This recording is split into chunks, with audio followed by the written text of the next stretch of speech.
It's Thursday, February 5th, 2026. It is exactly 4 p.m. Thanks for being here. Call to order, Rob Giacchetti, Here. Martin McCarrow, Here. Peter Schaefer, Here. Anthony Gudemond, Here. Joanna Roche, Here. Chris Glowacki, Here. and Jeremy and Joe. Joe Wright. Here. Hi, Joe. And Jeremy Bloomer. Here. Great. Reminder this meeting's, and Joby, reminder this meeting's being audio video recorded. Can I get an approval of the agenda? So moved. Second. Rob, Aye. Martin, Aye. Peter, Aye. Anthony, Aye. Jeremy, Aye. Joe, Aye. Joanna, Aye. and I'm missing somebody. I know it. I'm not counting as I'm going. Chris, Joe. Chris. Hi, Chris is an aye, and Jill's an aye. Thank you. I'm going to open this up for public comment. And I'm going to close public comment. Good. Okay, so we're going to have a discussion today and deliberation and potential motions, actually. But first up, we are going to look at Article 74, which is a home rule petition to amend the NPEDC. We've been here before and looked at Article 75 with Ms. Rapor's article. And now we have, I think a quorum is here to discuss the article that they have put together. And they would like to run through and give us an update of where they are. So Mike Mazzarella is going to chair the NPEDC. And if you want to call your meeting to order, Mike. Sure. Good afternoon, everyone. I'm Mike Mazzarelli, Vice Chair for the Nantucket Planning and Economic Development Commission. We're meeting today, February 5th, 2026 in the trailer room A, 131 Pleasant Street in a hybrid fashion. First thing we need to do is establish a quorum of members. Members, when you hear your name called, please respond in the affirmative. Nat Lowell. Joe Topham. Here. Dave Iverson. Here, Mr. Chair. Thank you. John Kitchener. Here. Brooke Moore. Bert Johnson. Here. Christina Jelemy. Here. Hillary Hedges Rayport.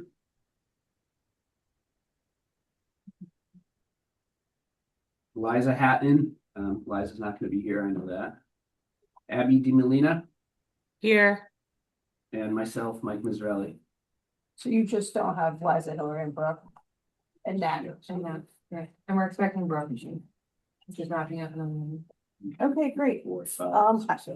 I think Abby was going to run us through the Yeah, presentation. so Abby's going to do the presentation remotely. And hi, Abby.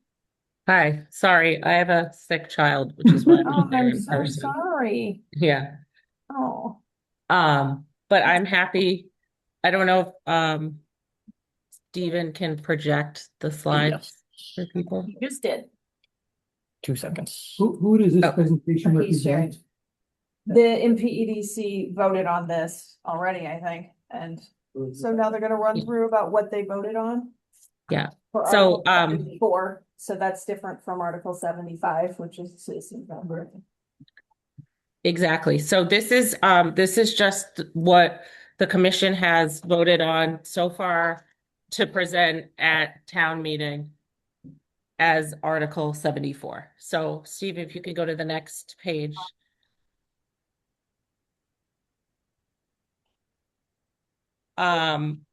This is, I don't think I need to go through this. This is just some of the background about our commission. Our key themes are regional leadership, collaboration, education. I think the most important thing about that is why that matters is when we thought about making our changes, we were really driven by a couple things, but really broadening access to the commission for people in the community of Nantucket and emphasizing the regional piece. So where there were regional organizations that we could use to be involved with our regional commission, we tried to involve them. So if you go to the next slide, after this one. And so this is just a little bit of understanding. Our current membership, we're 11. We have 5 planning board. We have members of the county commission, the conservation commission, the housing authority, the planning board, the county commission, and the housing authority. Those seats are all elected, and then those boards appoint a person.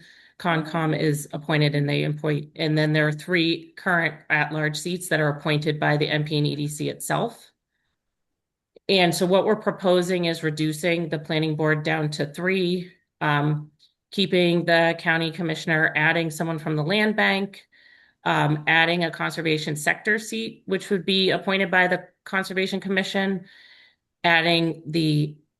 converting the housing seat to housing sector. And the reason why we said sector is the appointing body could appoint someone from that body, but if there, for whatever reason, isn't someone who wants to serve, we wanted to leave it open to have someone who's still very involved in that sector be able to serve. So it just, again, with the theme of broadening, giving us more options where, if what we've heard from some of our boards is some people feel like they're overwhelmed with so many different boards. So it just gives you more options.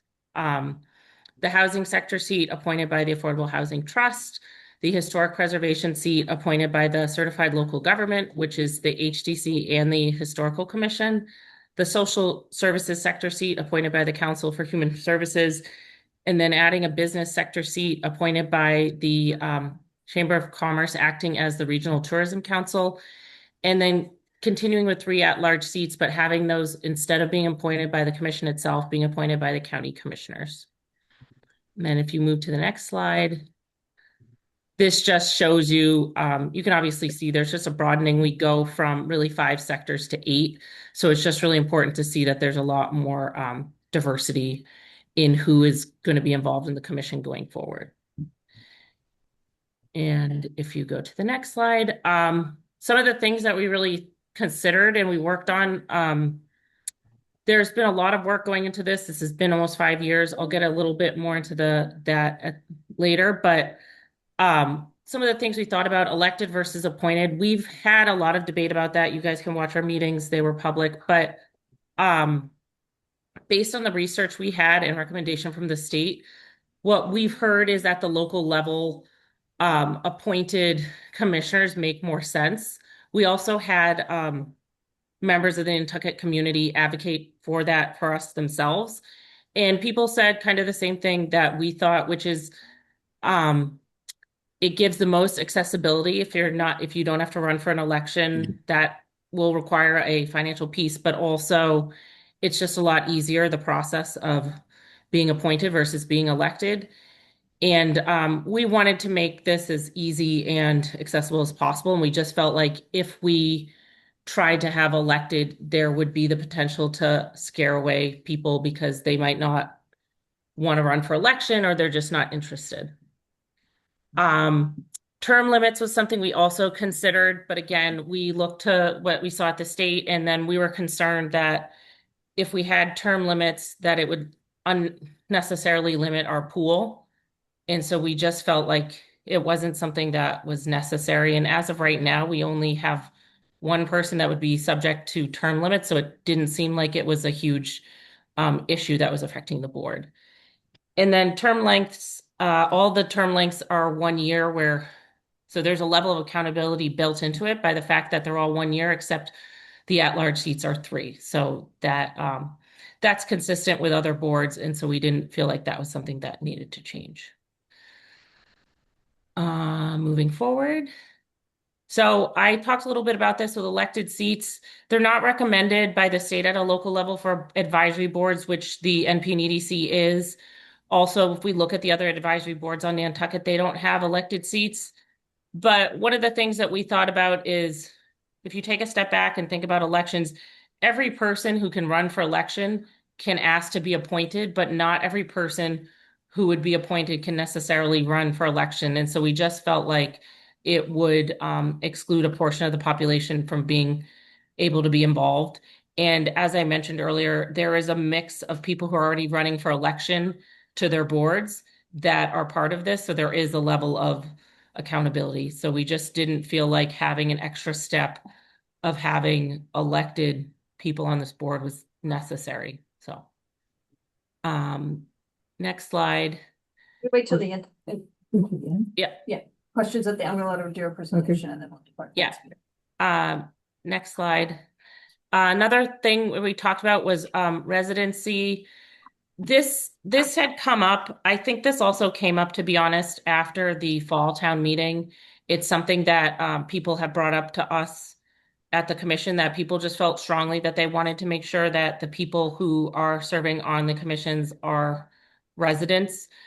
We also looked at the law that, even though we have our own enabling legislation, but if you look at the law that governs regional planning agencies, RPAs, it also is in there as, those members should be residents of the city and town. And plus, staff confirmed what a resident is. It's someone on the street list or a registered voter. And town council, who is here, so I'm sure if people want to ask for questions, he confirmed that we can keep the broadest definition in line with the mission of broadening the participation. But we just felt like this is not, it shouldn't be controversial. We wanted to kind of make sure that it was in the language of the legislation to keep it consistent with other RPAs and then other boards here on Nantucket. And then next slide, historic preservation. I mentioned this CLG. I talk about this just a little because some people don't know what the CLG is. It's the Certified Local Government. It's comprised of both the Historic District Commission, which is the regulatory body for preservation, and then the Historical Commission, which is the advisory body for preservation. So it's basically just both of those together. And it's a federal preservation partnership. But the reason why we look to it is, as I mentioned earlier, it's a regional organization. Being a CLG means we can apply for certain grants and things like that you wouldn't be eligible for if you weren't part of this program.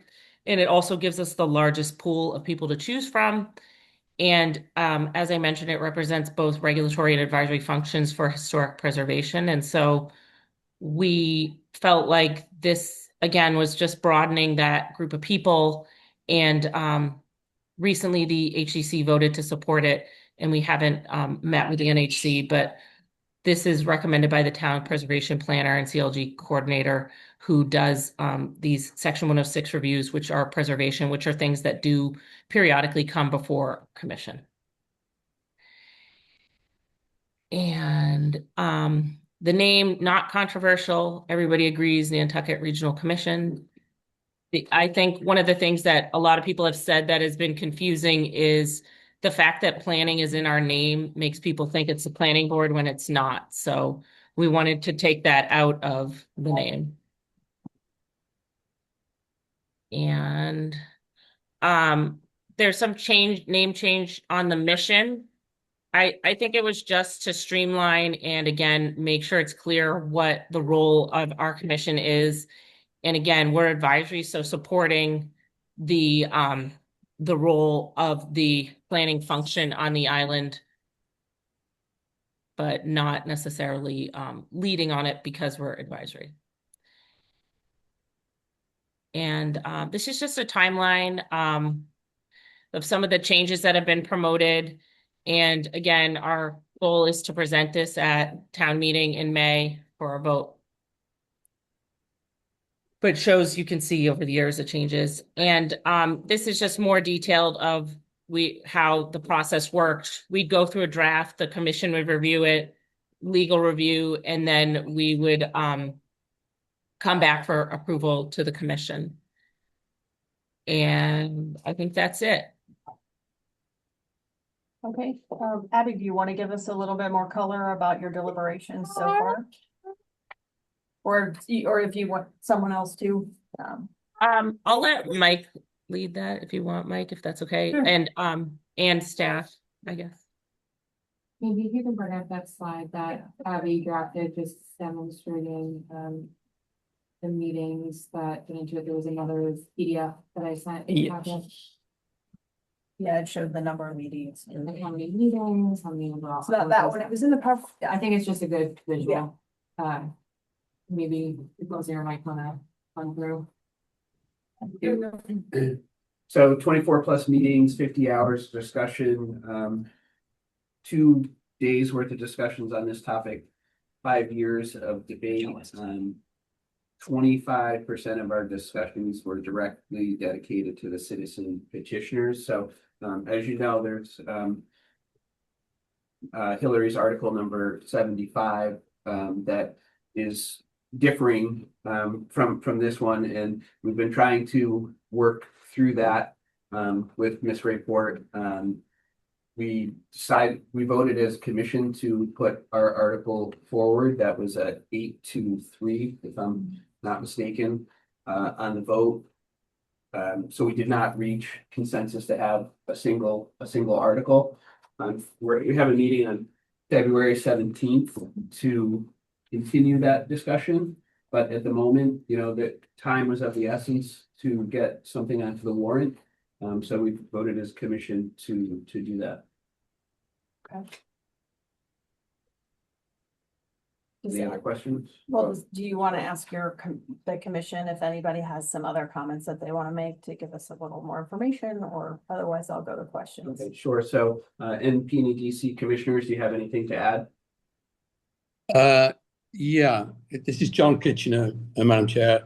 At some point, I would like to say something about the process. Yeah, John, go, that's fine, go ahead.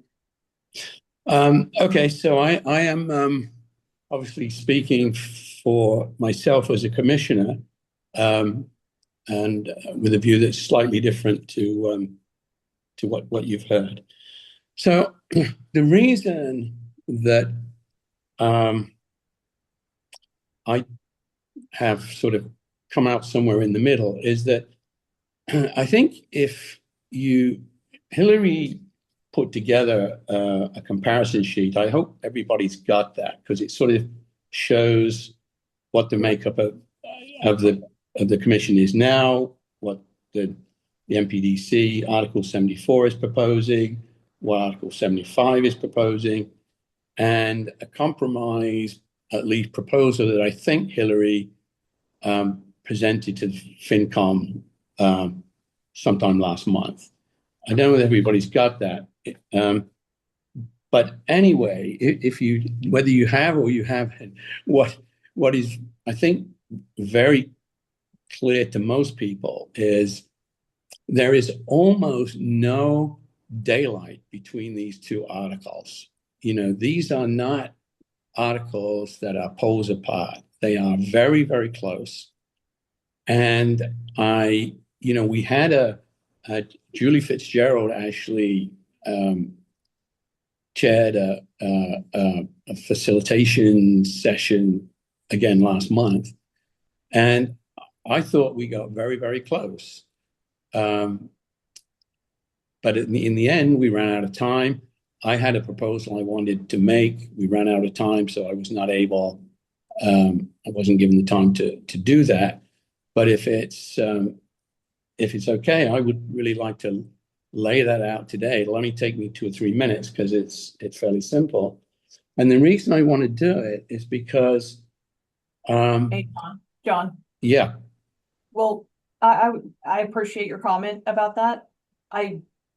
We really were here today to look at the NPEDC version because, and it's not that I don't want to hear your version. I've seen a little bit of that, and we had Ms. Rayport last week or the week before. So it's not that I don't want to see that. I think we're all probably going to end up talking about whether or not there's some areas where you can come together. I'm hoping that's what we're going to hear today, but that's me. We're hoping to keep the discussion on. But I just wanted to keep this discussion, and I'm happy to hear from you about exactly what you just said, and how you felt like there's some room for improvement. Yeah. I guess then my last comment would be, really, as leaders in our community, we ought to be able to do this. So I think it'll be very sad if these two articles both make it to the town meeting. All right. So thanks, Jill. Thanks, John. Thank you. Dave Iverson has his hand raised. Dave?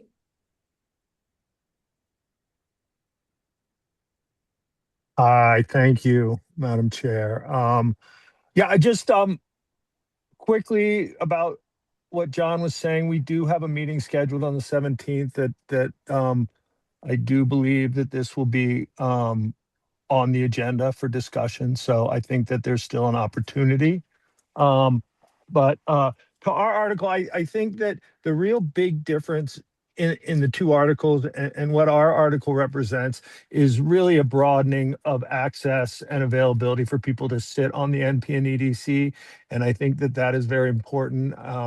As you've noticed, ours has the Chamber of Commerce on it, which for me at least is very important that we tie together a regional planning agency, which is a state entity, with the state tourism board, and that tie would be through the commission. I mean, after all, we are a tourist-based economy, and it would be foolish to think that there could be regional planning done without those voices having a place on the board. I think we also have social services on the board, which would be a little different than what Hillary has. And I think, again, that is an important part of Nantucket, important part to have a voice on this commission. So I would just, echo what Abby has said. And I think that what is before you really represents that, a broadening of the commission, making it accessible to everyone in a even sort of way where people don't have to run for election. People can put their names in and get appointed. And I think it really makes it more available to the community. Thank you. Thanks, Dave. Like, give someone else. Abby DiMolina. Abby? Thank you. Yeah, I agree with Dave, and I just want to make sure people are aware. It's not necessarily that people do or do not want to compromise, but people do need to understand we are a commission that is subject to open meeting law, and there is a process that we have to follow legally. This specific commission has had multiple open meeting law violations, so we just need to be careful and make sure that we're using the right process to go about doing these discussions, because I do think there has been some maybe thought that like we haven't moved fast enough. But again, we have to be within the constraints of the process and as things are available to us. So I just want to remind people of that. It's not necessarily that people don't want to compromise or anything like that, but we do have to follow specific processes when setting up discussions and things like that. So just keep that in mind for everyone. And thank you. Okay. All right, thank you. Anyone else? I don't see anybody else. Okay, then I'm gonna go to the committee to start asking some questions, if that's good. Peter, did you want to go first? 'Cause Sure. you spoke up first. I have a couple questions, but my first question is, what is the process for appointing people? So there's five currently the current process or? No, the new process. How do you, Well, that's fine. if you're gonna have elected people and appointed people doing the same job? Okay, explain to me, I know how the elected people get put on there, but what do the appointed people have to do to be on the committee? So they have to express interest to their whatever, for example, I'm the Conservation Commission representative, so I express interest to be on the committee, and then it's a yearly vote to say, okay, Mike, you get the nod, or somebody else. And then we're also using this sector appointment. For example, the way that would work, if the Conservation Commission had nobody that wanted to take this appointment, then we could go to say, okay, we're gonna choose somebody conservation minded to sit on the NP and EDC, and they would report back to the Conservation Commission regularly. How about the at-large? Sure. So under the proposed membership, the three at-large would be appointed by the county commissioners, and they would follow the same process that they follow for any other appointments. So they'd be advertised and the whole thing? And those are 3-year appointments on county commissioners? Yes. The at-large are 3 years. That are. We want to put it every year. I have a question, but let me just sum it up with one question. You guys, it's confusing to me why you couldn't come to an agreement. Okay, I don't buy the fact that you have to follow the rules. I mean, there's many ways to follow the rules without getting in trouble. So I'm sorry, Abby, that didn't work. What, I know most of the people on the committee, I just am confused. If it's so close, what's holding it back? There's gotta be one issue that's holding it back. If somebody can tell me that, I would appreciate that. I don't think it's as close as everybody thinks. Elected members was really the big sticking point, having started with 5 elected members, no, or Some 3, but variations. That's what was passed at town meeting, was 5, but. yeah, so for, the reasons we discussed, the barrier to entry, not everybody wants to run, and it's an advisory board, so that doesn't seem, traditional with other advisory boards having to be elected members. So that was one big sticking point. The sector appointments, I would say Hillary's not in favor of the sector appointments, which I think broadens the membership. What would you Planning do board with- members would go down from 5 to 3. Okay, That's fine by me. It's not really a sticking point.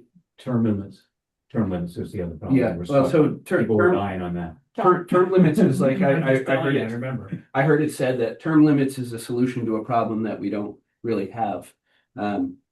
Nat Lowell is probably the only person who would term limit out. Everybody else seemed to, people just don't serve for 9 years on these boards, so. With the planning board, won't you have you're gonna rotate planning board members most likely, but Right, is that they- gonna that be a set rotates rotation, yearly. or is that gonna be they elect them every year?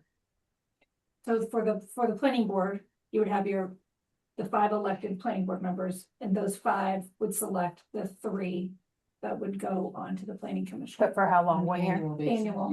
Yeah. And same with all the sector appointments, those are intended to be appointed annually.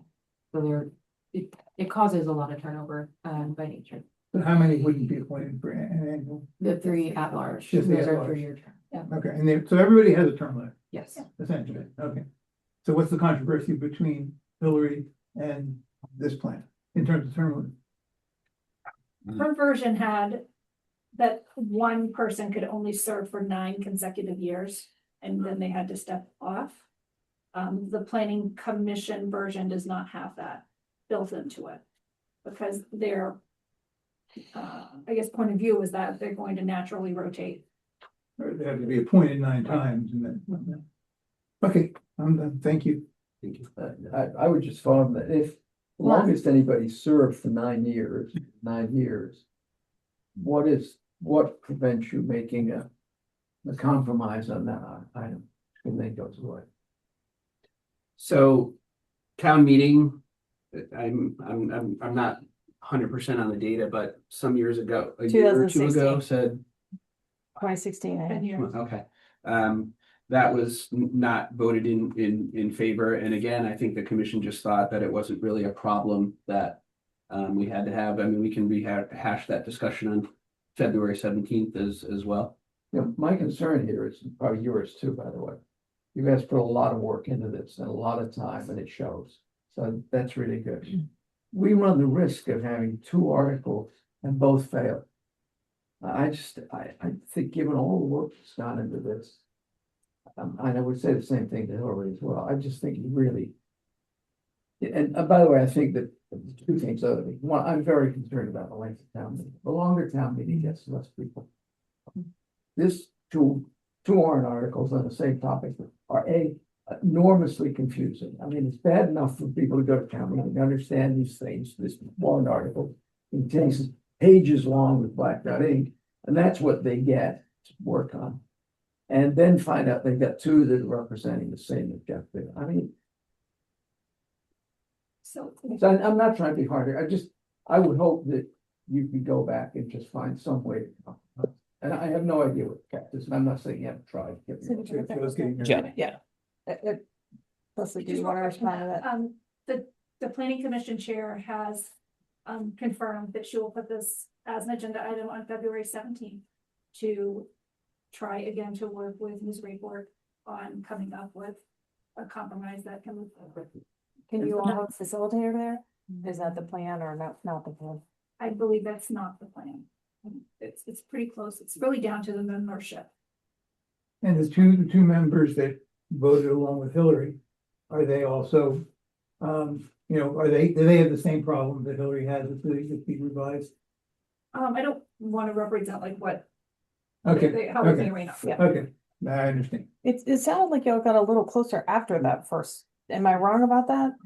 The first meeting you had with Julie, or the one and only meeting you had with the facilitator? It sounds like, didn't you want to a little closer after that?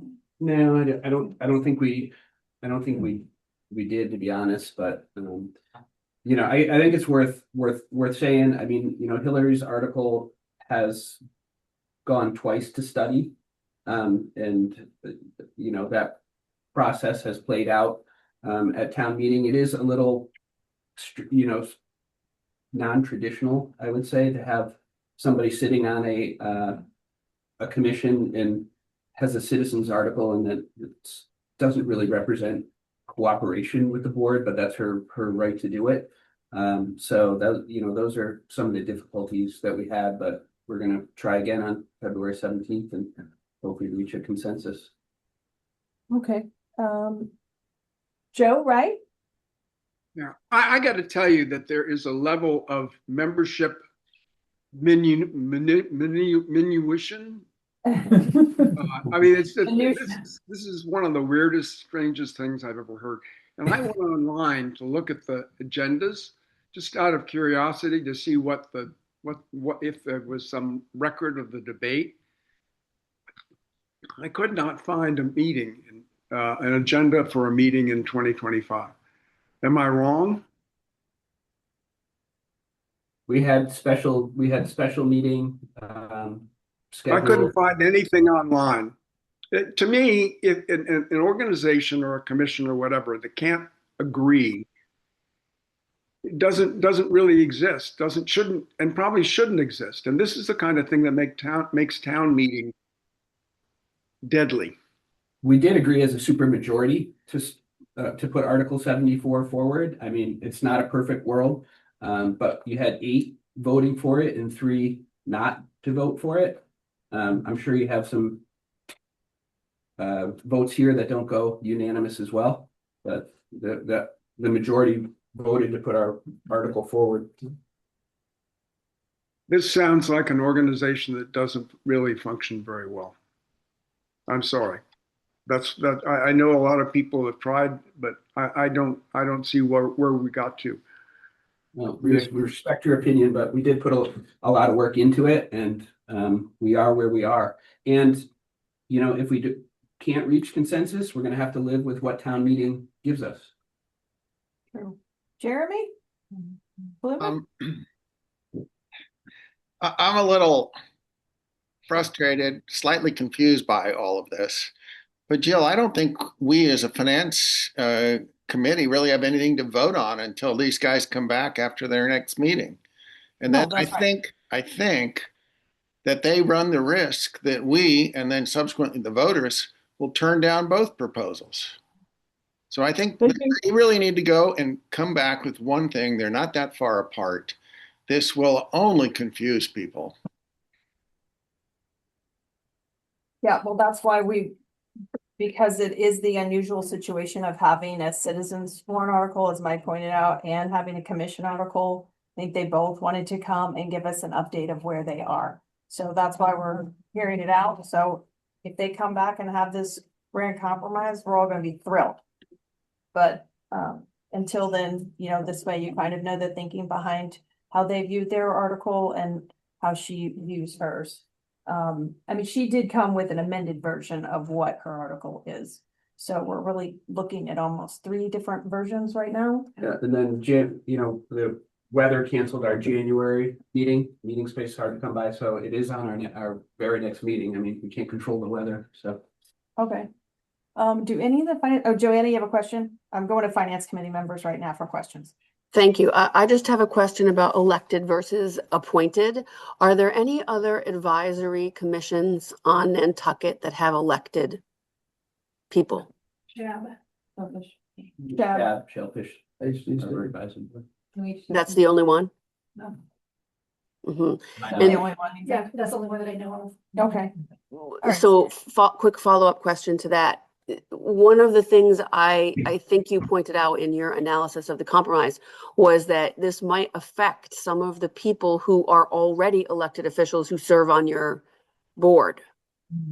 Right? So are they allowed to hold 2 elected positions at one time? What's the rules around that? You can hold more than one elected position and be on the You planning can. commission. You can.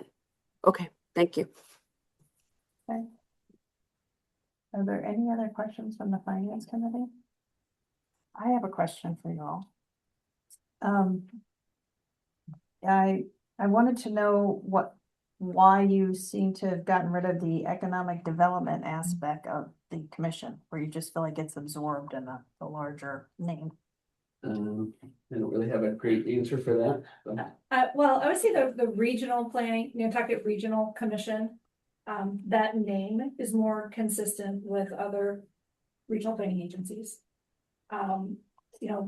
We don't do a lot of economic development focused work. And I think making the title broader is better. Okay, so how will this commission, and any of you can answer, I'm looking at Brooke, but how will this commission, how do you think it will operate differently than what you have now? Because that really, at the end of the day, is probably the most important thing. Is, are you going to operate differently? Is it, maybe the representation is going to feel, maybe that's enough for you to feel like it will be different, but it is a bigger board. It's a very big board. I certainly wouldn't want to do it. FinCom's big at 9. So I don't know, do you think you'll operate differently, or have you talked about doing things differently, meeting more often, meeting less, doing reports? I don't know. I don't think we're going to be meeting more often. It meets once a month. It was just about, changing the changing tides, if you will, and getting some other diversity to the board. I suppose if it doesn't go anywhere at town meeting, nothing changes, right? And we're right back to where we started from. But it was a sincere effort to increase diversity on the board. So that's what citizen petitioners wanted, and presumably what town meeting voters wanted, and to stay current with Nantucket and how things are evolving. Okay, Brooke. So from my perspective, the reason, I got involved in this well into the process, right? The planning commission had been doing this work for some time before I was appointed as a select board representative.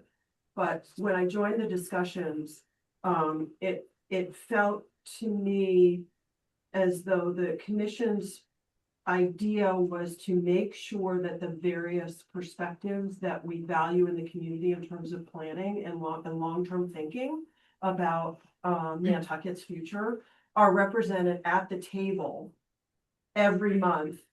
The current chair has been inviting people to come and present to the commission from these various constituencies, like Peter Burke has come from the chamber, and so the difference is having it codified that those perspectives are represented. For me, obviously, human services is a huge thing of import to me, across the board, having that voice at the table, because there's business development, right, as in regional planning, and then there's taking care of each other.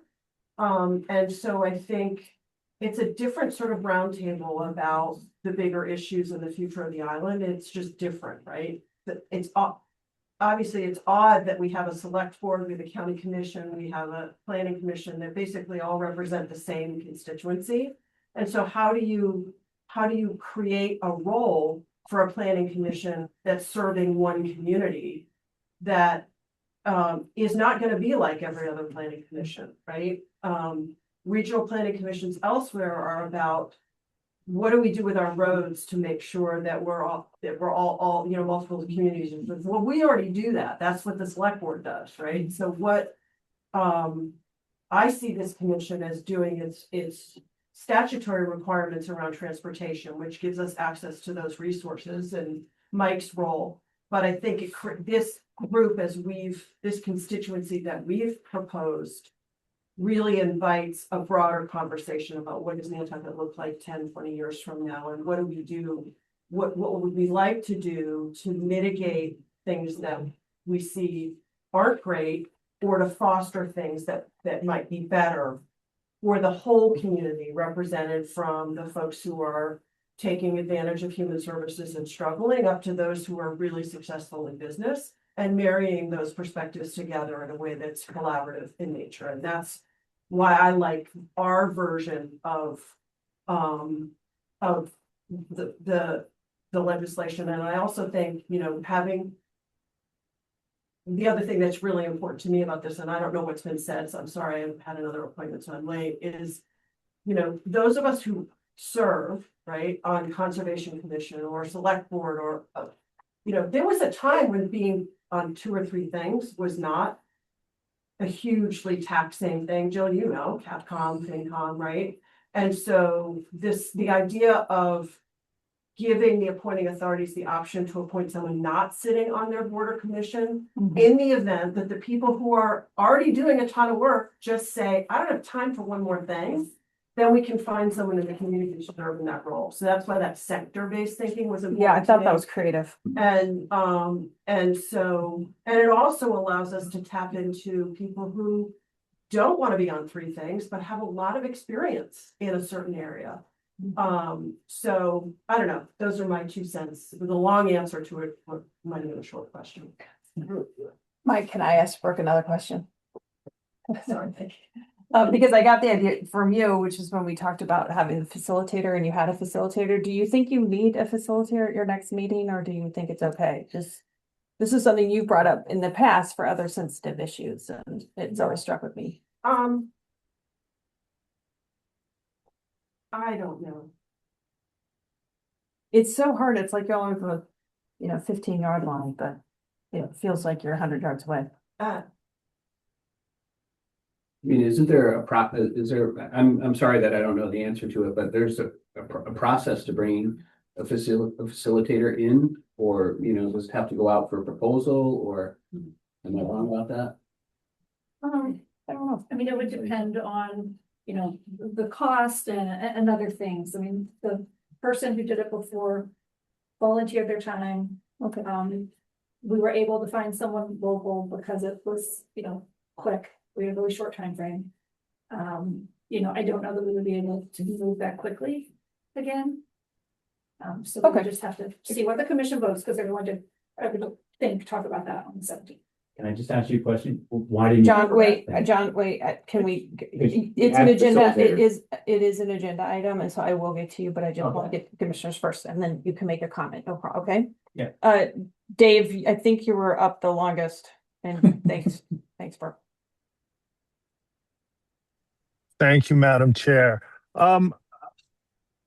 Joe, my friend, I have great respect for you, but I really take exception to your perspective. I think it's important to understand that a majority of this commission voted to put its reformed legislation forward. Now, I don't know any other board. I mean, I've only been doing this for 6 or 7 years, but I've never seen any other board where a board votes to put something forward and the minority, the losing part, goes behind the board and works a different angle and puts in a different article behind the board's back. This is craziness. Okay. So to represent that our board doesn't work well, I don't think is true at all. I mean, how many unanimous votes? I mean, oftentimes the select board doesn't have unanimous votes, but the minority of that select board doesn't go behind and promote the opposite position. So it may appear that we don't function well, but we actually function very well. This passed by a majority of our board, and we put it forward. I think that's important to understand. When it comes to an agreement between the two parties, I I do believe that what Ms. Rayport put forward at your last meeting has I think has come to meet the middle at some respect, but I think it does need some work. And I think that what we're going to run into is, and we've heard it in meetings, that there's many members on this commission that have a hard line on any elected positions, even one. Now, could we maybe get a majority to agree to one elected position? It's a possibility. I think also there's members of the commission that have a hard line when it comes to having the chamber. And I think that we've gotten down to such a narrow place, and I think that people really hold hard lines on important pieces of this that are going to be hard to negotiate. But I do think on the 17th we'll have a long talk about that, and hopefully, this is a process, and we have to stick with the process and see what comes out in the end. Thank you. Thanks, David. Okay, John Kitchener? Thank you, Madam Chair.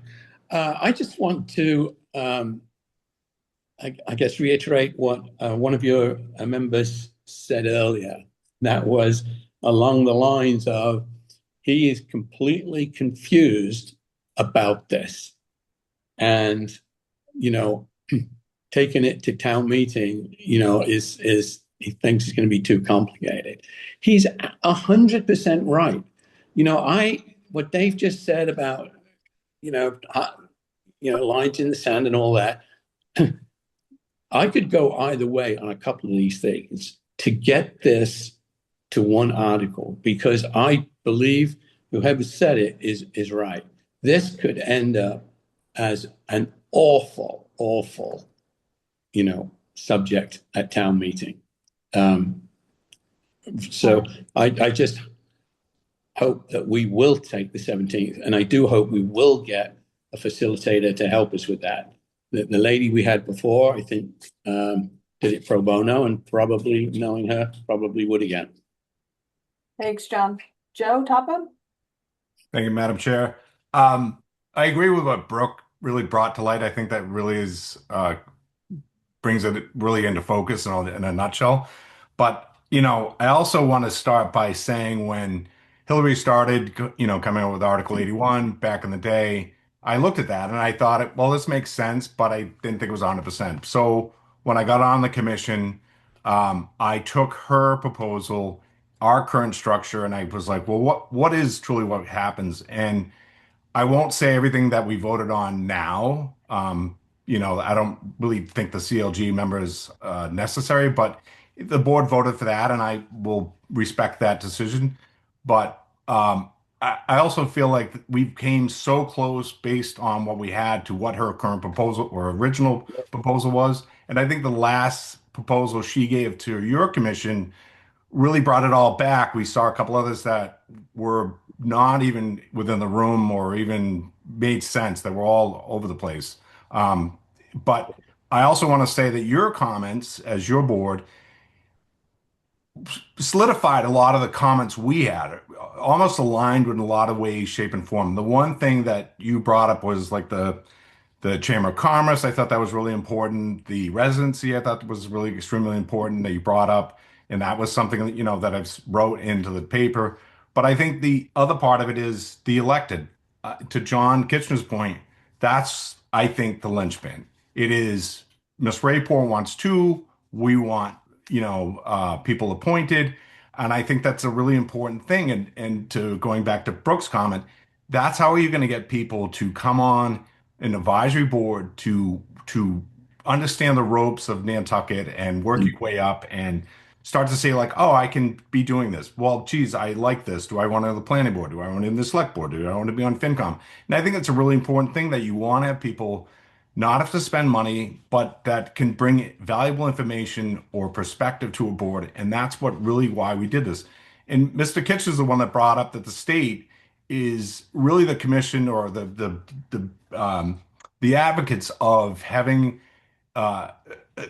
members on the board, that they be appointed. And that's something what we really took to heart and really want to be keeping, aligning with the state. And that's something that's really important. So I really think we just need to kind of be mindful of that. We're just trying to get as many people, and Erica Mooney would probably come on here and say, we're having a hard time getting people on boards and this and that. So why are we going to make something or move the finish line further out? So I just think that's why we are really, having the problem of that elected and that's where the problem is. So I think that if we had a meeting, we could have a conversation about this, get it down to one article. I think we all want to do that, because if not, this is going to be worse than the STRs. We'll be at town meeting for the next 4 or 5 years battling this out, and I don't think anyone wants to do this. And I know no one on our commission, I'm guessing, will want to have that as well, and no one in the town. We have tried every way, shape, or form to get this to one, and we just haven't gotten there. So I thank you for your comments, because that really last meeting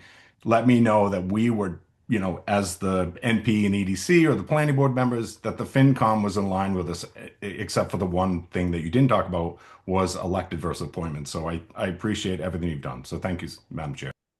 Okay, Jill, thanks, Joe. I'm gonna have to, I have Concom at 5, so Oh. Abby will, I'm gonna take off, but Abby will adjourn us when Okay, we're you're not. gonna turn over your family thing? Yes. Thank you. Back to the Thank you, chair. everybody. Thank you, Mike. And Okay, I actually Abby and John, and then we want to wrap it up. We yeah, have no, I wanted to make a comment and then wrap it up. I just wanted to say, I think to everyone at the FinCom, we agree. But I want people to understand we didn't think there was going to be 2 articles. We signaled over a year and a half ago that we were planning to bring this article forward. So I just don't want people to think that like this came out of nowhere. We have always said we planned on having an article. And so we did not expect there to be 2. So I don't want people to think that that was like something that was a natural outcome. We didn't think that was going to happen. But I will say, I do think an unfortunate outcome of this is probably why nobody is going to want to serve on our board. Like, this level of dysfunction has made it really difficult. It's been extremely stressful for all of us. And I think it's a shame for everybody to see how difficult this process has become and how polarizing and really upsetting it is. And I absolutely recognize that. And as the chair, I'm not happy with it either. But I think at the same time, we have principles and things that we're trying to do the right thing. We are trying to broaden this commission, and we are trying to bring forward updates to the legislation that are good. And so I think people need to understand that that's why, because we care about it, that's why we're trying to make it better. And I know it's unfortunate, but no, I mean, there really isn't much else to say about that, but I just wanted to say that. And then John, and then I'm gonna ask for a motion to adjourn. Yeah, can I just make a comment back to that though, Abby? I mean, I hear the strain in your voice. I think we all hear that from a number of you here, and I think that's kind of why we could really hope you get a facilitator. I think. So I don't think the facilitator is the answer, though. That's not the issue. I'm sorry, I don't agree with that. But also, that's a whole process, as Leslie pointed out. We can't just say we want a facilitator. We have to all agree to have a facilitator, hire a facilitator, do all those things. That's going to take time and money. It's not something we can wave a magic wand. And so I don't want people to think that's going to be a magic way to fix things. It's not. I'm sorry. Brooke has her hand up. Abby, I don't know if you can see that, but So. I can't. Yeah. Hey, Abby, mine is a process thing. If there's going to be another conversation about this, I think we have to start with the 2 warrant articles that are on the table. As I understand it, and I wasn't here, the compromise that Ms. Rayford brought to you guys. Whole new concepts that were never even on in the warrant. Nor presented to us. Or that was presented to the chair. No, it wasn't. I was not presented the compromise either. So people are aware. I did not know about it. I was not presented it either. So I didn't know.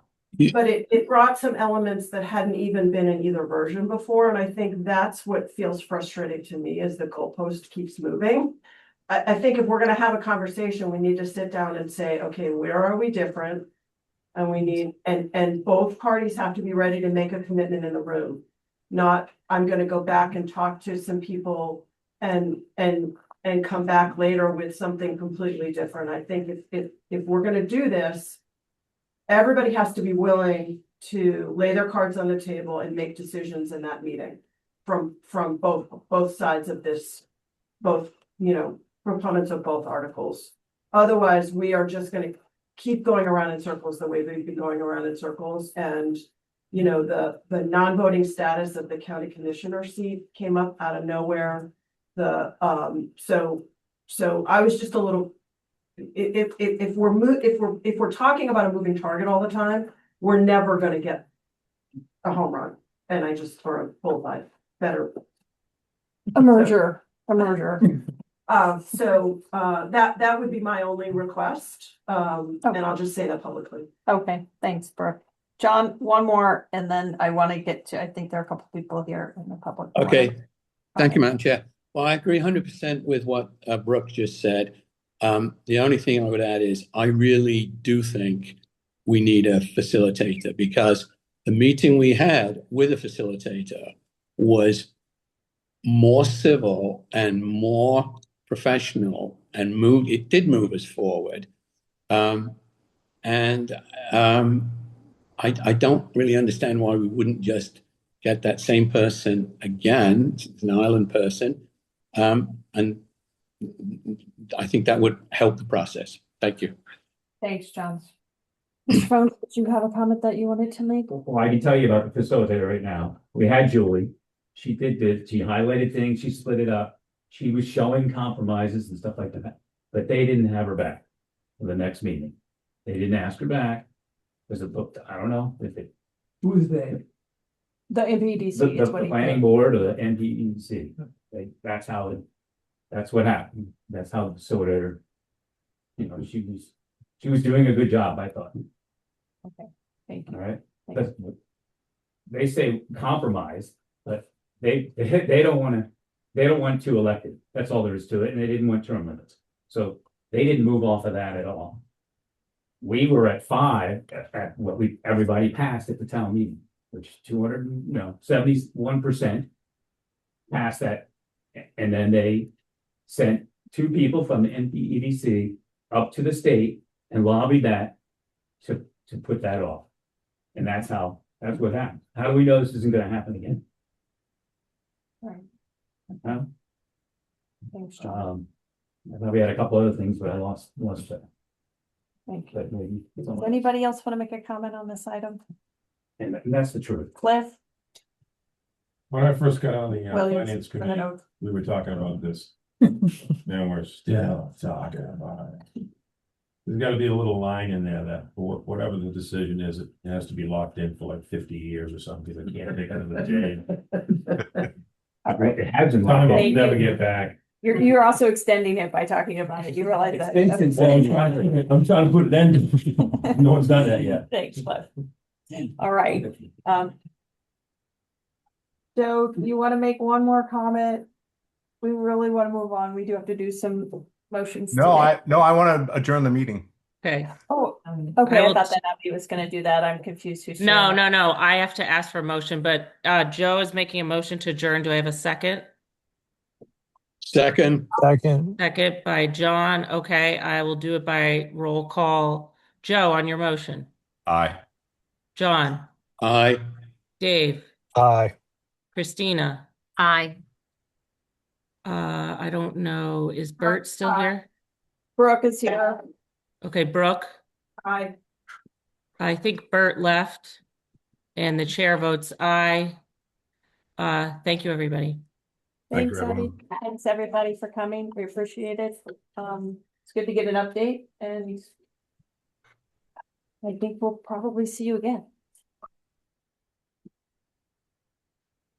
All right, I can go back to our. So can I have a question here? Is FinCom voting on something or no? No, no motions today. No vote. No. You're not gonna hear Hollis, I'm sorry. If only- No, He is he on? he was on early. Yeah. Yeah, he's still on. He's up. We're gonna move on to the next. Planning. They just had to adjourn, yeah, because they had a quorum. Sorry, I'm talking on the way up to our route. Leslie, It's all right. Bye, everybody. Thanks for Leslie, coming. are you going to stay for the Hollis Web? No. Okay. But we wanted to make a motion on that today. Yeah, but It's a citizen petition for you all. Well, weren't you all didn't you all weigh in on that since it's changing the HDC? Okay, It's not a zoning bylaw. It's chapter 124, right? And I'm not aware of the Yeah. HDC taking a position on it. okay, all right, then that's all we needed to know, I suppose. All right, thank you. I thought you all had talked about it in your meeting, so. Okay. So is Mr. Webb on? Yes, he is. Great. Mr. Webb, Good evening. how are you? I guess you're not very well. Sorry that you're not feeling well. I appreciate that. Yeah. So we my need name's to Hollis talk Webb. about Go ahead. Article 72, go for it. Article 72, real quick. My name's Hollis Webb. I'm a year-round resident, preservation artisan, and carpenter in Nantucket. I appreciate the committee taking the time to review Article 72 tonight. What it does is it adjusts the HGC's demolition vote structure to a supermajority. So specifically regarding the demolition of structures 50 years and older. So it would require a 2/3 vote. And that would become a bylaw, not a guideline. And that's all Article 72 does. Okay, thank you. Do we have anybody that has questions for? Peter, go ahead. So I'm assuming this is everything to do with the building that was just recently knocked down. Am I correct? The newspaper made that assumption and printed that. I read the engineer report on that building. I've certainly saved older brick structures, but it wasn't my intention to launch this as a result of that. You know, this is just this seems pretty cut and dry that, you know, we boast more pre-Civil War homes in the nation, right, than anywhere else, even though it's hard to find those numbers. But right now we only require a simple majority. And our tourism, everything is dependent on our historic districts. So protecting those by requiring broader consensus makes sense to me. Thank you. Does anyone else have any questions from the Finance Committee? Madam Chair, if I may, Please. curiosity on this one is how many other structures have been contentious? Mr. Webb, I know you're not using the last one as the guiding light on this piece here. And I certainly take to heart your reference on the pre-Civil War homes and the historical preservation on this island. But how many times have there actually been really contentious votes? Well, I would have to go through a list, and to call out certain projects would be to call out certain contractors and builders. And I feel like I can't do that on a public forum, whether I disagree with them or not. But there have been decisions made, obviously, on pre-Civil War era homes, for example, that I believe shouldn't have been made in the past. So I don't think there's going to be any issue in demoing a 1975 house. I know it says 75, but there's broad consensus. The 70s through 95 were a really awful era in building science, and nobody's going to have any issue demoing those houses. So what I want to protect is downtown, Nantucket Historic District and Sconset Historic District specifically, and the pre-colonial or the pre-industrial homes you'll find up Pulpus here and there, some of the farms up and down Pulpus. Those are my real concern. And the 50 years is a catch-all for that. Thank you. Thank you, Joe, right? You have a question? Does HDC have an opinion? Do they get to make a recommendation one way or t'other? I'm unaware. I haven't spoken to a board member from the HGC on what they think of the article. I can't find a reason why it wouldn't bolster and strengthen the HDC, because with a broader consensus, there's less back and forth to the select board. Yeah, I think, to me, it seems a little bit strange to change a commission's voting from outside rather than have it come from inside the commission, but that's just my opinion. Seems to be a pattern tonight. Yeah, we have had any comment, have we? But no comment on No, we haven't. No. Jeremy, did you have a question? Yes, I did. Hollis, how many members are on the HDC? I believe there's 6 on the board and there's backups as well. I don't watch every meeting, and I'm not a contractor myself. I'm a subcontractor. I think it's 5 with 2 alternates now. Yeah. 5 with 2 alternates. Okay. I think So if it's 5, and today you need 3, you're requiring they need 4 out of 5, so they need an 80%. Super majority. Yes, Is sir. what you are suggesting in this. Okay. Next was, I just wondered if you have or could get data.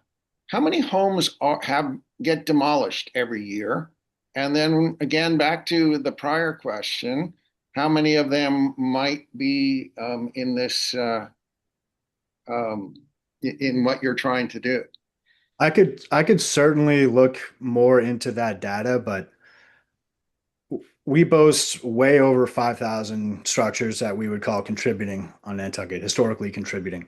So it's how they're demoed. So preservation by neglect is why we also have them.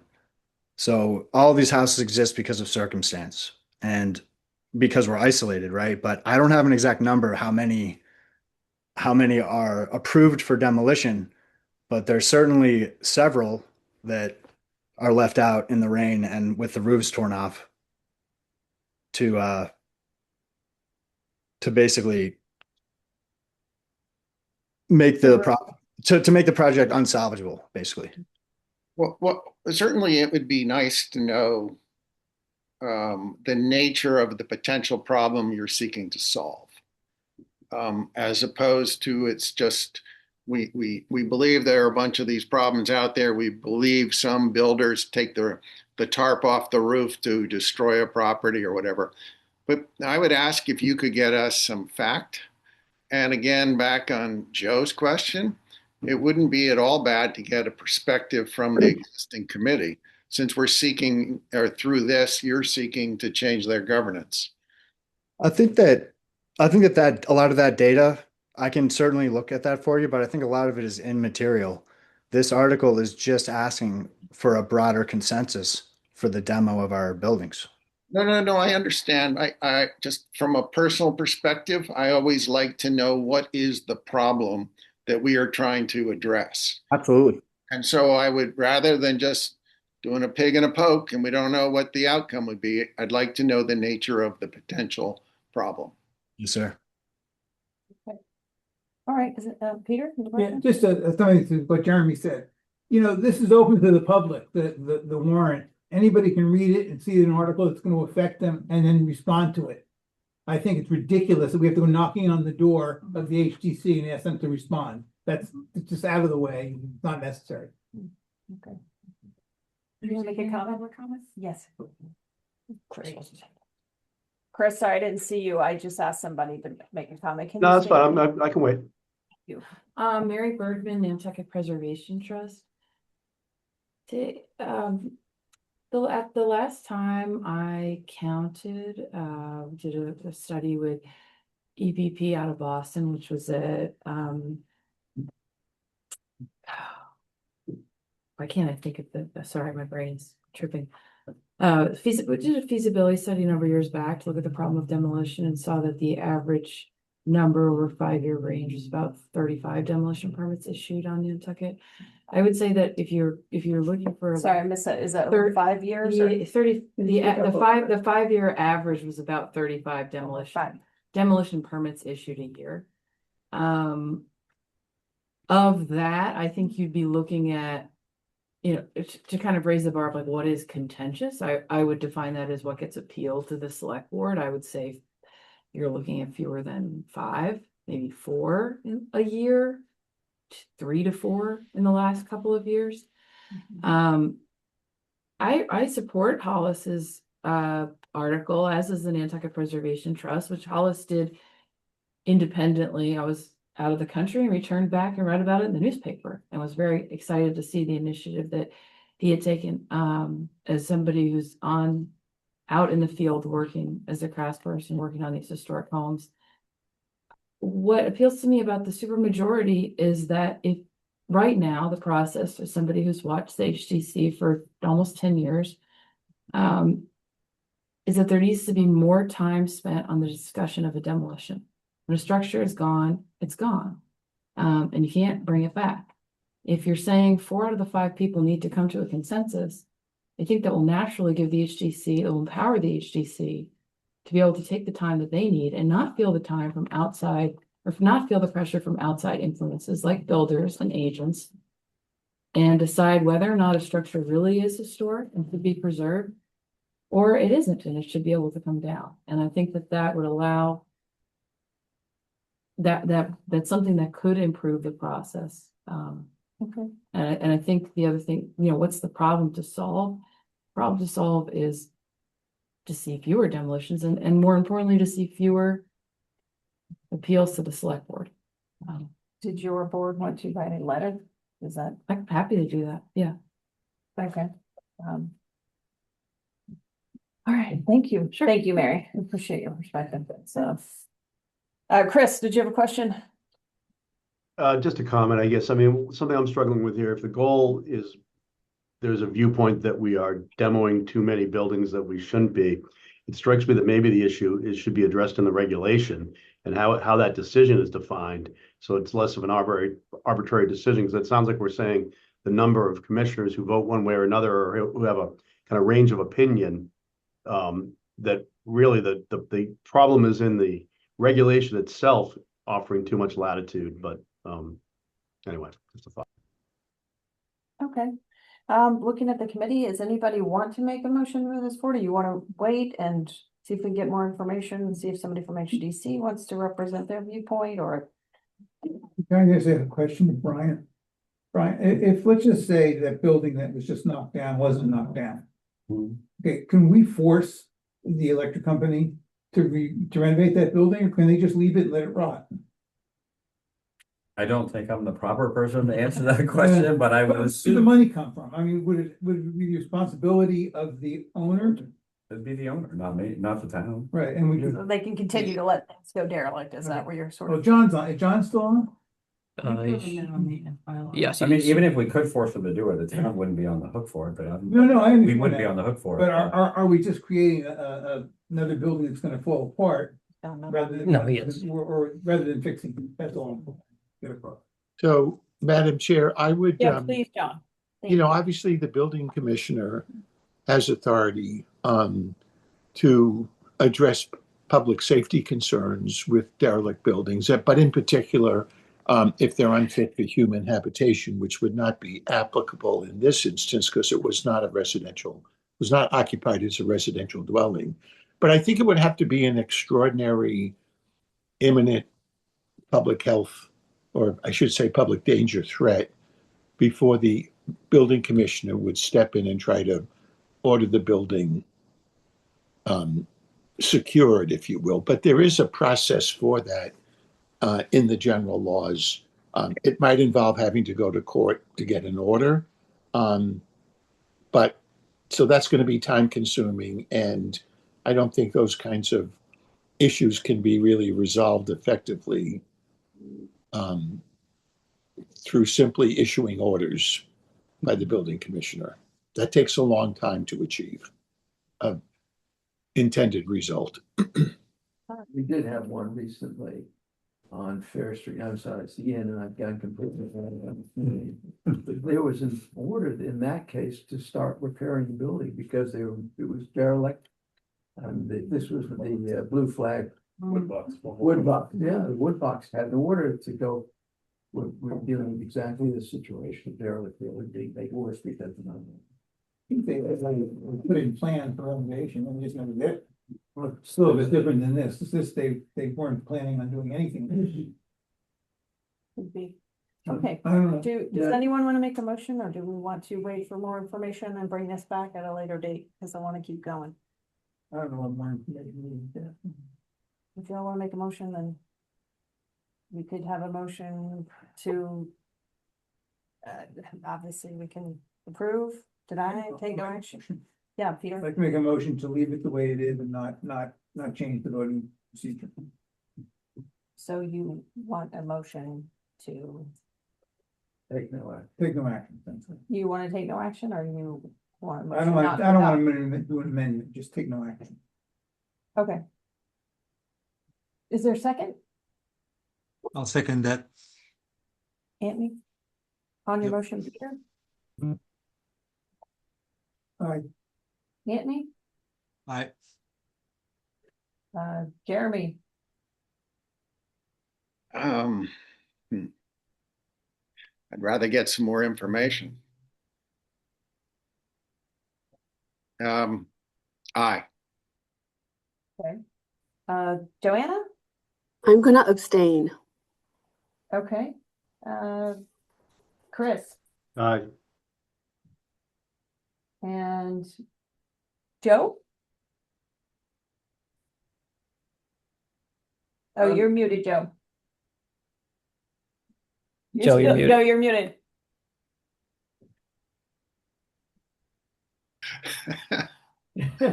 Joe, I actually do have to hear your answer because I have no idea what it's gonna be. You're unmuted. No, I can't. Joe, you're muted. So we didn't catch your answer. Aye. Joe's an aye. Okay. Rob, did I get you? No. Aye. Rob's an aye. And Martin. I prefer more information, but aye. Okay, so that carries. Oh, me, I'm an aye. So that carries and. How many is that? It's 1, 2, 3, 4, 5. Yeah, please. 6, Eight, is that all? I think it's everybody except Joanna had abstained. Yeah. Oh, yeah, so that's. So it carries. So that's a take no action. So, Mr. Webb, thanks for being here and we appreciate it. Thank you all We so appreciate much. it from you and wish you well, Tommy. And hope you feel better. Thank you so much. Speaking of that, should you really be here? Yeah. I'm moving over.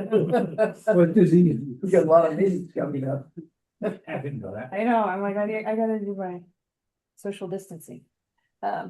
Okay, so next up is Cliff. You wanna come to the table? Joanna is gonna chair during this. Solid waste. Yeah, well, it's kind of good timing, actually. Do you have a conflict? I recuse on solid waste issues.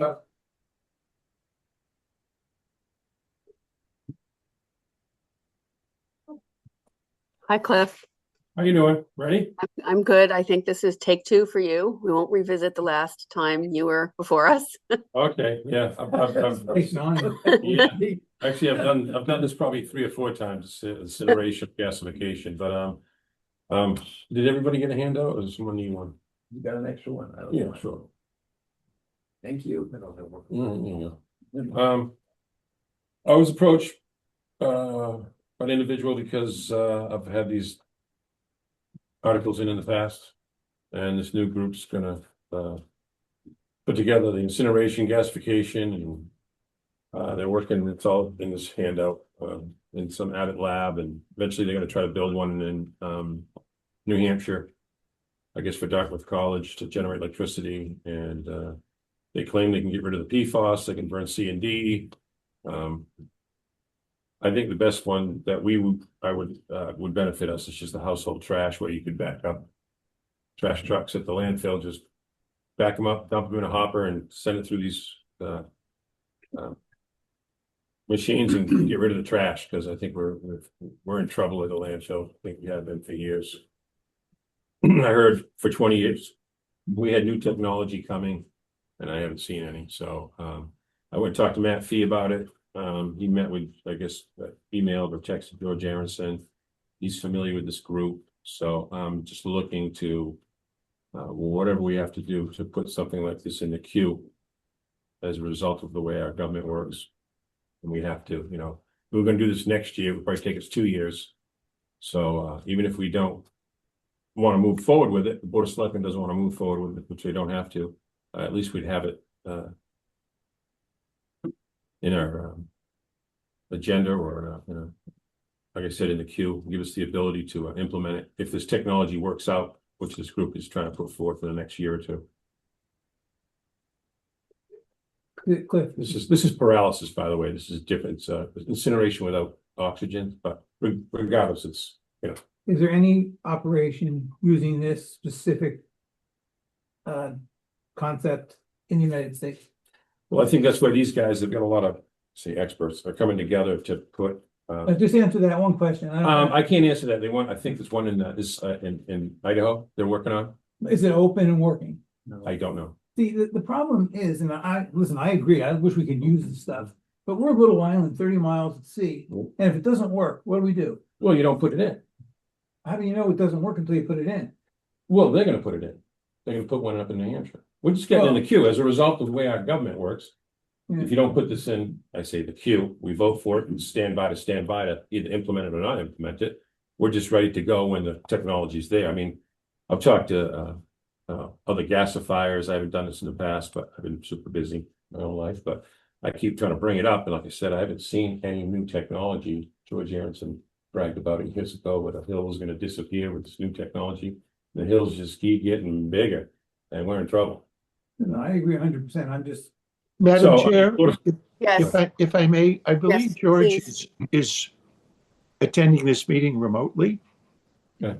And the committee may want to hear from George. George, are you on the call? I am. Can you hear me? I can hear you. Would you like to speak to this issue?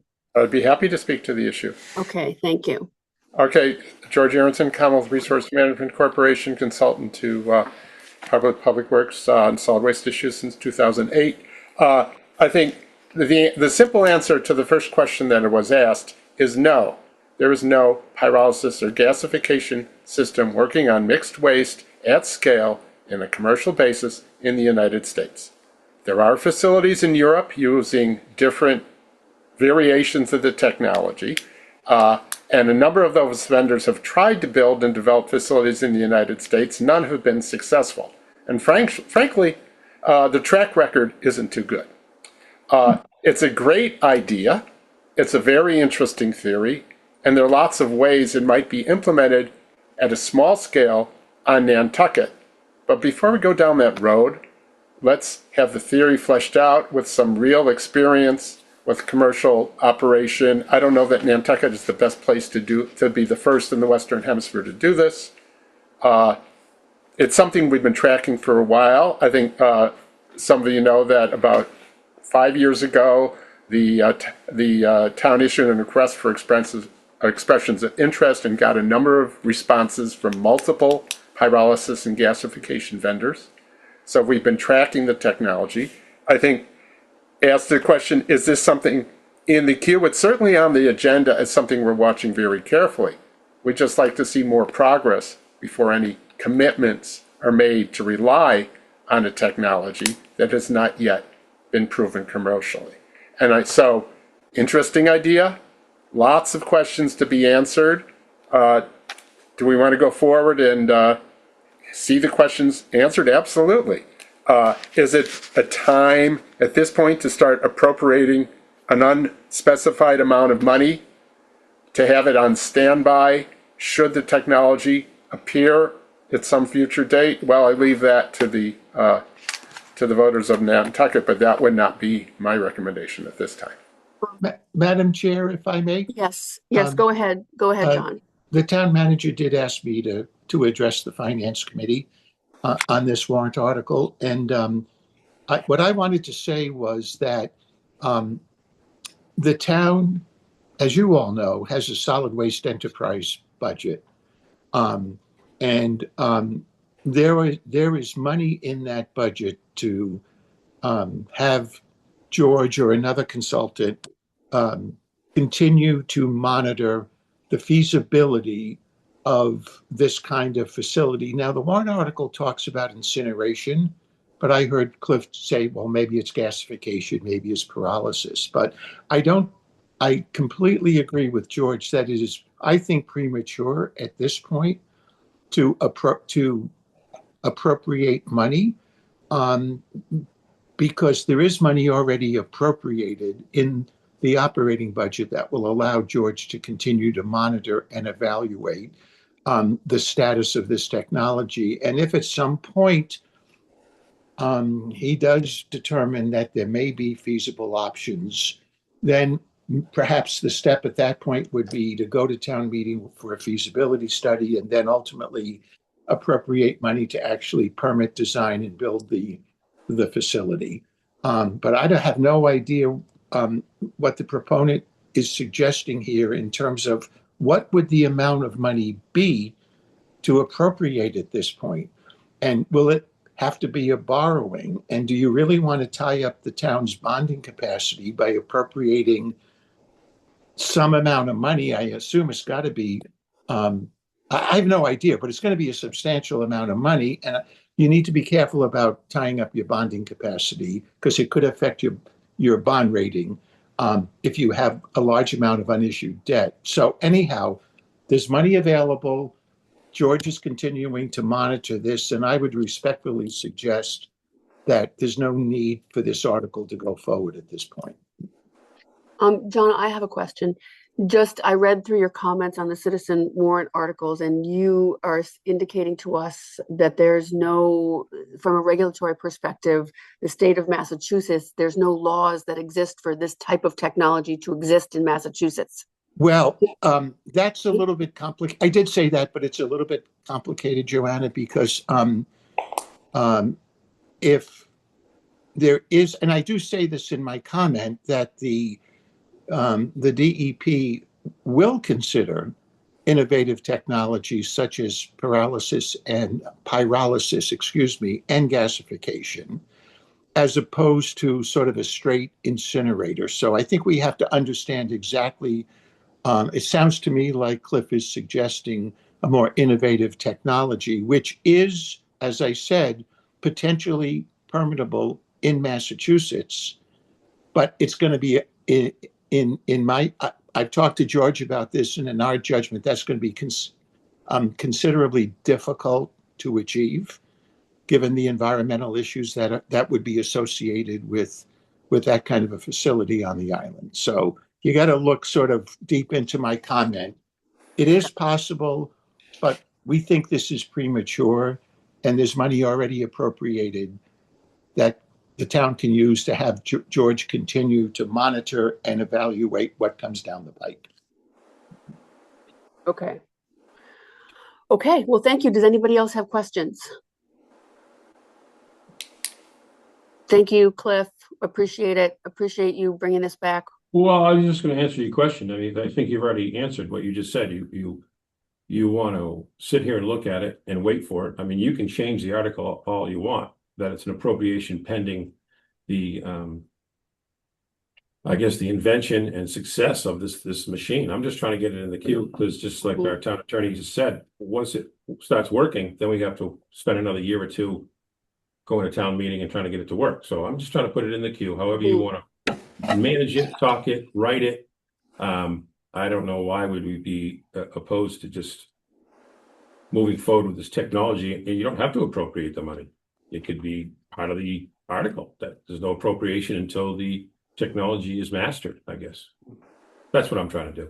Trying to get through the bureaucracy of town government. And so when this thing does work, because I believe it will. I mean, Edison, had 100 failures with the light bulb, but we're right here. We got them.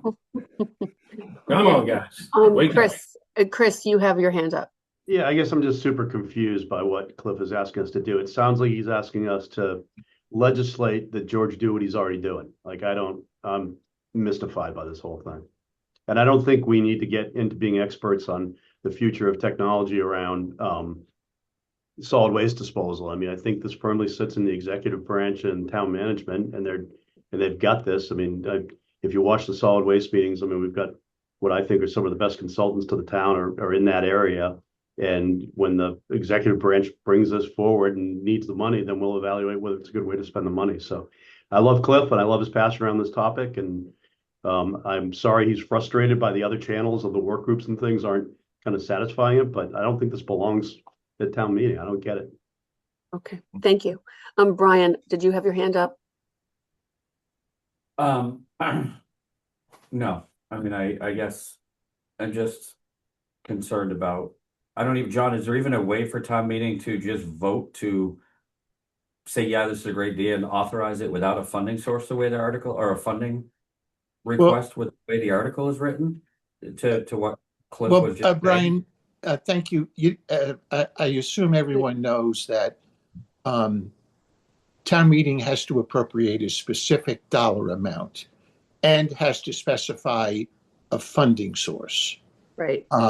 If there was if this was converted to a motion to direct the town administration to continue to investigate, these innovative technologies, that would be a non-binding directive. I would also point out that even if town meeting, let's just say there was a motion made to borrow $2 million for this project. I have no idea what Cliff would put in a motion, what the amount of money would be. But without that, this is simply an exercise in voting a non-binding directive.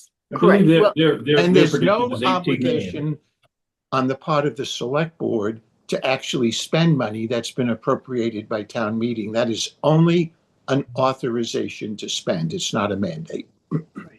The other issue, Madam Chair, that needs to be addressed is because I think I heard a number just thrown out of $18 million, is that would ultimately need a debt exclusion question at some time, because we would not be able to finance 18 million plus interest within 2.5 levy limit. So from my perspective, I don't want to borrow. Here's what I would prefer to avoid, quite honestly, is a borrowing authorization at this year's town meeting, and 5 years down the road, the technology exists and it's triple what we authorized. So we've got to go back for a supplemental, and we've been sitting on a borrowing authorization with no debt exclusion for the entire time.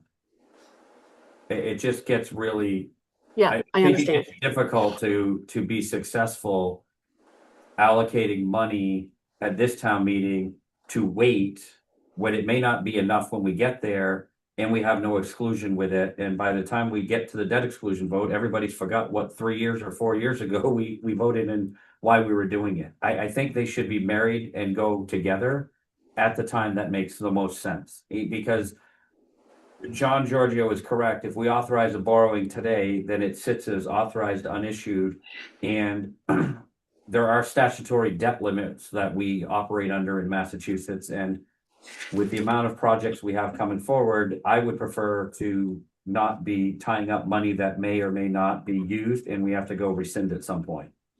Right. And we also don't know how much it's going to cost. But Jeremy has his hands up. So let's, Jeremy, do you have something you want to say? Yes, Joanna.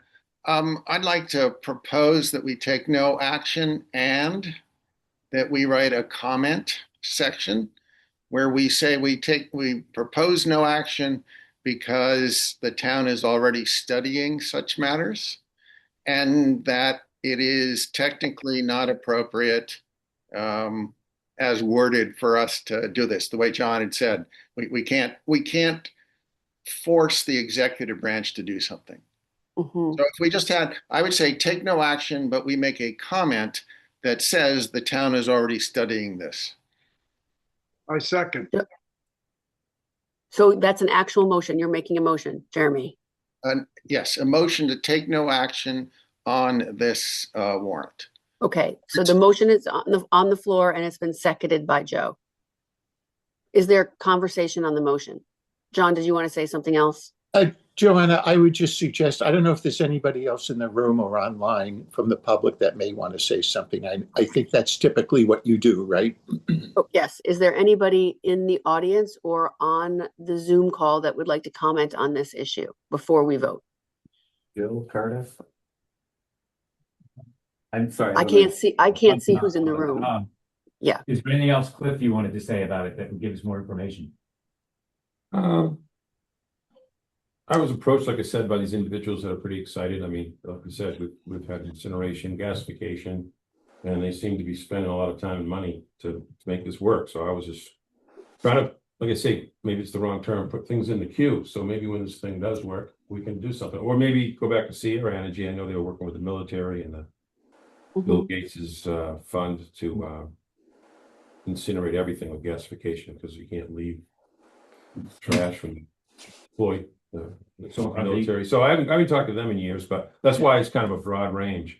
So I know we're not going to spend the money. Maybe it's illegal to do that. I'm just trying to find a way that we can get this thing lined up so that when it does work, we don't have to spend another 2 years going back to town meeting to figure it out. Yeah, it's too bad you couldn't put money aside, let it gain interest. No, not even- And then you not have even- that set no, aside for the- No, this- Madam Chair, we're I talking. can't see, I also can't see who's speaking and they didn't identify themselves. I'm sorry. Madam Chair, if I may, this is Yes, John go ahead, John. Giorgio. Yeah, I can see you. There was a Thank you. comment about borrowing the money and gaining interest. That could very well violate the IRS arbitrage rules. Yeah. I don't want to do that. That would be a poor idea, yes. Okay, okay. Okay. We have a motion on the floor but Chris also has his hand up. Would you like to say something else? No, it's okay. I'll go. If we're gonna vote the motion, I'll go there. Okay, are we ready to vote the motion? Okay, by roll call vote, I will go with first the people on Zoom. Joe, Aye. Jeremy, Aye. Anthony, Aye. Chris, Aye. Peter. I'm confused. What are we voting? We're voting on take no Take no action action? Okay. with the comment. Aye. Rob, Aye. Martin, Aye. is there anyone else? No, you've got Myself. everybody in the room, Madam Chair. Okay, great. And myself, aye. Okay, the motion passes. Thank you. Thank you. Thank you, Cliff. You're fine, but you're gonna get one. Yeah, I might, it might outlive me. Thank you. That was a good idea. Yeah. Okay. And the chair is back. Chair is back, and the chair noticed that when I left, you stopped sneezing and coughing. And I Could be, I don't. Very possible. Possible. Thanks, Joanna. You're welcome. Thank you. All right, Mr. Giorgio, I have a question for you. Yes, I think you've always told us that we have to do individual motions on each individual article, but is there a way, like Brian has these articles he's gonna walk us through, I think relatively quickly. Is there any way we can just do one motion on all of them? No, yes, I think that's perfectly fine. Which one? The second county article, because there's no dispute between the county commissioners and the county review board, would be a take no action. That's only needed if there was if you and the county commissioners couldn't agree on the budget number. Oh, why is it like that? Can you explain that what you want? Are we doing both? I mean, or- should we just, We have the assessment in the budget. Right, and then that is only needed if there's you and the county commissioners, the county review board couldn't agree on the budget numbers. So can we just skip that one? We'll just do, We have to take no action on that article, so that's what I was saying. You Okay. can't lump all of that group together under one motion because see. that is different. okay, I just didn't know if we even had to do one. If you Yes, said you if have you do to. it, it had to be, or you recommended it be take no action. So why don't you do that one first? Okay, go ahead. Number 25. You want to pull them up? Yeah. Thank you.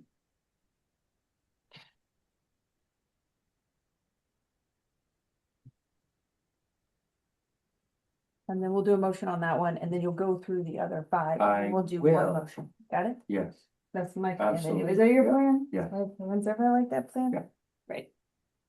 So Article 25, since you both voted to adopt the budget, that both county commissioners and the county review board voted to adopt the budget as presented by town administration, this article can have a take no action as the motion.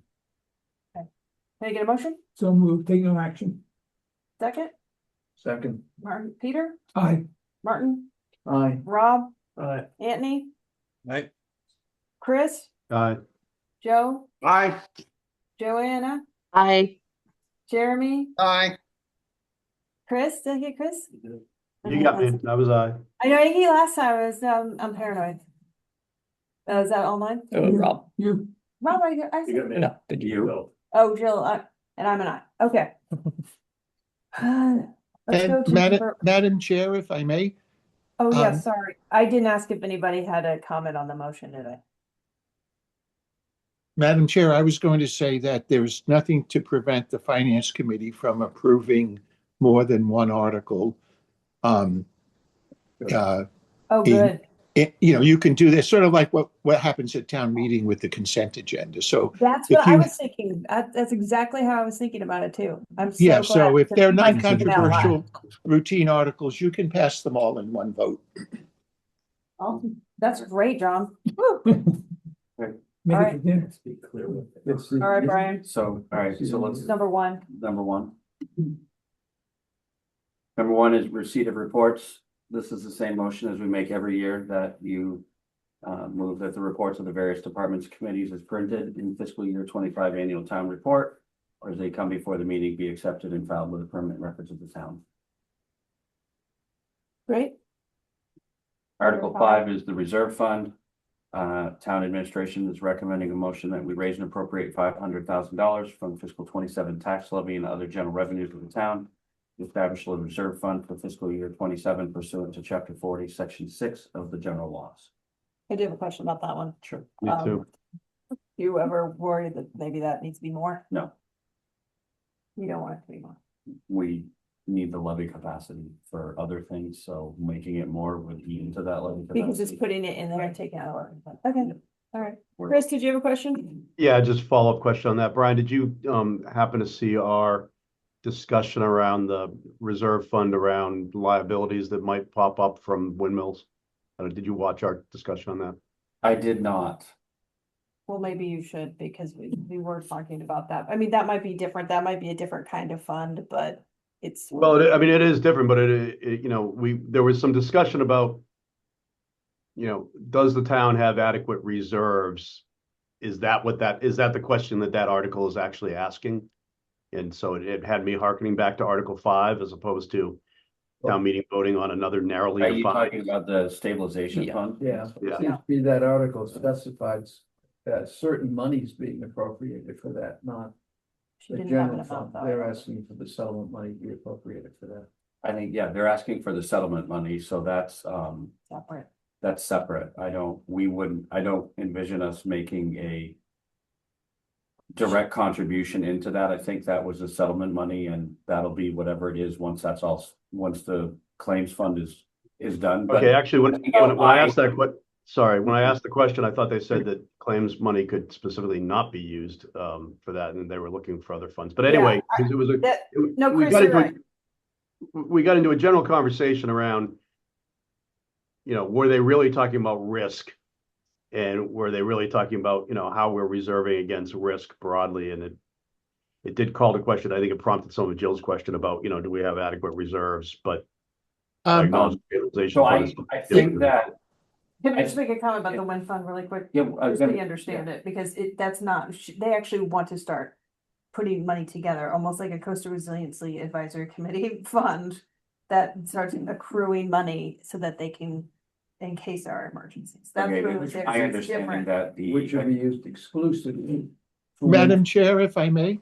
Yeah, John, I think So I don't want to get into too much of the details here, but there is a significant amount of money as part of that settlement agreement for the turbine failure that is right now residing in the client funds account of the town special wind council.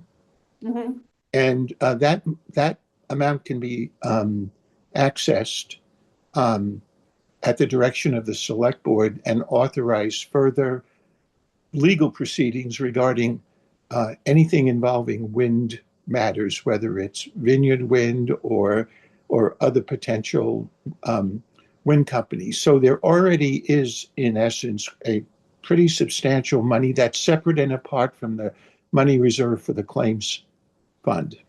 Yeah, I think because they made, and I appreciate that, John. I think because they made it a stabilization fund, that was them telling us that they want town meeting to approve it to be used and authorized, right? I mean, because it would have to go to town. Well, that's meeting. if the stabilization fund passes. Well, no, right. I'm just saying, I'm just giving you their perspective. So they view the wind money differently than what they're trying to set up. But maybe we haven't made a motion on that. We talked about them coming back, or not them coming back, but us having more discussion on it in 2 weeks. Yeah, sorry, I didn't mean to derail the conversation. on the Okay, project. thanks. Great. Let's go back. Yeah, Thank but Sorry. Brian, you may want to sort of watch that before they come back, so we can get. Yeah, your- and Mr. Giorgio, you might want to watch that segment too. We can send it to you. Okay. Yeah, thank you. Okay, reserve fund next. County assessment. county assessment, we're recommending that you have the motion as printed there, that you raise and appropriate $250,155 from fiscal year 27 tax levy and other general revenues of the town to fund the fiscal 27 county assessment. 27. OPEB, we're recommending, consistent with last year, that we raise and appropriate $500,000 from the fiscal 27 tax levy and other general revenues of the town, which will on July 1st be deposited by the treasurer into the other post-employment benefits trust fund, which is our ever slowly growing way to mitigate the long-term impacts of other post-employment benefits, which is primarily health insurance when people retire from the town. Joe has his hand up. Joe, do you have a question? You're on mute. I'm just curious as to how much money is in this fund now, Brian? Yeah, it's about 10 million at this point. No, it's not How huge. much? Other liability. 10 million. Okay, I thank you. You're welcome. Any other questions on those? And 29. Senior work off program, we're making a recommendation and motion that we move $25,000 from overlay surplus, which we have done consistently over time, for the purposes of supporting the senior work off program pursuant to Mass General Law, Chapter 59, Section 5K for the town of Nantucket for fiscal year 27. Any questions on any of those? Madam Chair, if I may, I'm just curious about what's the level of usage of that fund, or how much success do we have actually with that program? It varies depending on the year, Anthony, but some previously before COVID, we were using it quite frequently. Then after COVID and the subsequent couple years after that, it was diminished. It varies, but we've never had more than 20 more people than we could support for the 25,000. So we feel comfortable with that number. So that gets to the heart of my question. Thank you. Would anyone like to entertain a motion for number 1, 5, 24, 27, and 29? I move. Second. Huh? No, we need to have a motion to approve the motions for 1, 5, 24, 27, 29. They're all written out. That's what Joe was doing. Yes. Yeah. Thank you, Joe. Is there a second? Second. Thanks, Jeremy. Joe, on your motion? Aye. Jeremy? Aye. Joanna? Aye. Anthony? Aye. Chris? Aye. Rob? Aye. Martin? Aye. Peter? Aye. And Jill's an aye. Great, so that passes for a number of articles. These are. We're on our way. Thank You're on you, your way, and thanks Madam for Chair. getting, Yeah. and thanks for getting them ready, because I know it's not easy to have all the motions ready. Thanks, Thanks, Stephen and Brian. I really appreciate it. Are there any committee reports? No. Other business? Motion to adjourn. The date of this meeting is next Thursday at 4 p.m. and that'll be a pretty full agenda, so come prepared. Thanks, everybody. Can I get a motion to adjourn? Peter? Motion to adjourn. Martin, second. On your motion, Peter? Aye. Martin? Rob? Aye. Anthony? Aye. Joe? Aye. Jeremy? Aye. Joanna? Aye. Chris? Aye. Jill's and I. Thanks, everybody. See you next week. Big crowd tonight. You know,